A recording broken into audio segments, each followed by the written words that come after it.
అందరికీ నమస్తే. నా పేరు గిద్దలూరి మనోజ్ కుమార్. భారతీయ జనతా యువ మోర్చా బీజేవైఎం రాష్ట్ర అధికార ప్రతినిధిగా బాధ్యత ఉంది.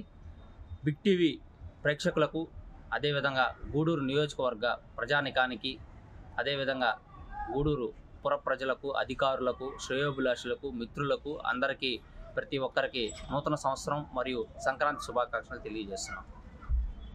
ఈ సంవత్సరం గూడూరు నియోజకవర్గం ఏ విధంగా ఉండబోతుంది? ఓకేనా? గూడూరు నియోజకవర్గంలో అనేక సమస్యలతో ఇబ్బంది పడుతున్నారు ప్రజానికం. ముఖ్యంగా చూస్తే ఫ్లైఓవర్ నిర్మాణం చేస్తామని చెప్పి అన్ని పార్టీలు అధికారంకి వచ్చిన తర్వాత దాన్ని గాలికి వదిలేసిన పరిస్థితి ఉంది.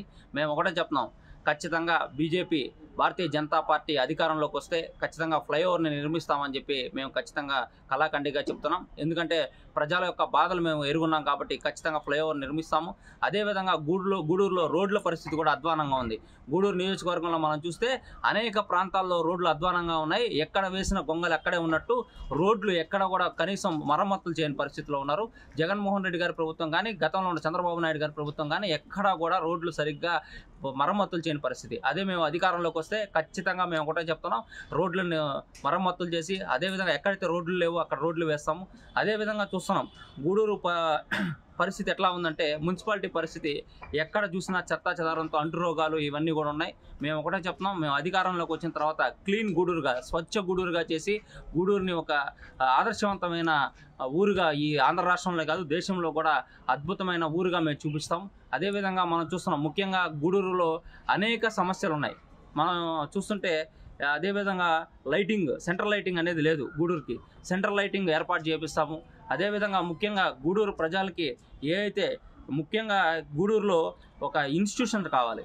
ఎందుకంటే గూడూరు చుట్టుపక్కల అన్ని దగ్గర ఇన్స్టిట్యూషన్స్ అన్నీ కూడా డెవలప్ అవుతున్నాయి. గూడూరులో కూడా ఒక మహిళా యూనివర్సిటీ తీసుకొస్తే బాగుంటుందని చెప్పి మేము ప్రతిపాదన చేస్తున్నాం. అది కూడా ఖచ్చితంగా కేంద్ర ప్రభుత్వంతో మాట్లాడి ఖచ్చితంగా గూడూరులో ఒక మహిళా యూనివర్సిటీని తీసుకొస్తే అద్భుతంగా ఉంటుందని చెప్పి కూడా తెలియజేస్తున్నాం.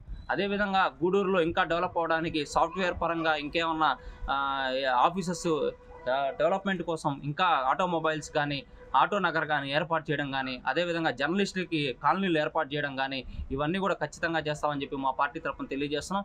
ఇంకా ముఖ్యంగా ప్రజలకు ఎలాంటి సమస్య వచ్చినా, ఏ సమస్య ఉన్నా కానీ వెంటనే మేము ఖచ్చితంగా రెడీగా ఉండి ఏ సమస్య ఉన్నా పరిష్కరించడానికి మేము ముందుంటామని చెప్పి తెలియజేస్తూ ఉంటాం.